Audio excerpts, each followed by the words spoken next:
What if I told you you could have the most powerful change in a basketball game, not when the ball's in your hands, but by what you do when it's not? When I played as a starter with LeBron James and Dwayne Wade, Chris Bosh, Ray Allen, all Hall of Famers, do you know how often I actually touched the ball? 2% of the time. 2. So it begs the question, what did I do in the other 98% of the time when I didn't have the ball to justify starting on the best team in the world, playing at the highest level on the planet Earth?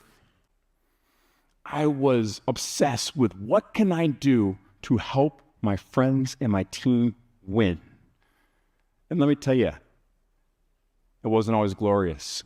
I wasn't a big scorer, all right? I didn't have 50-point games, but what I did was I was like the LeBron James of diving on the ball, diving on the floor for loose balls. I wasn't a fancy dribbler like Dwayne Wade, but what I was like the Steph Curry of running back on defense. All right, I wasn't a crazy passer, but what I was a solid inbound passer in end-of-game situations.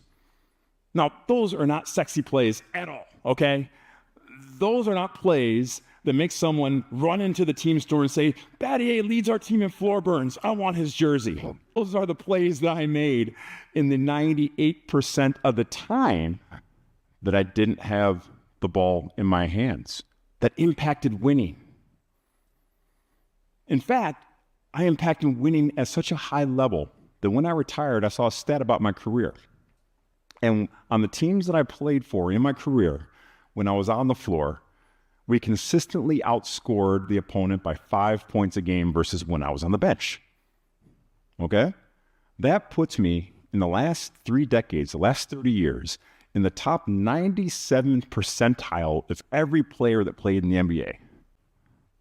Now, if you ask the average NBA fan, they'd say there's no way that Battier should be with T-Mac and Kobe, but there I was for my impact.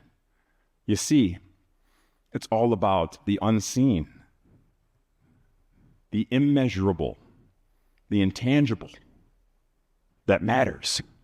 See, today we are driven by so many what I call spotlight metrics.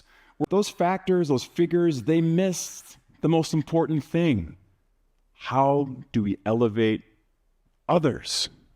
And that's when I learned the most powerful lesson in my life, the power of we over me. The power of we over me. And I realized during these games, when I help my friends win, my friends look good.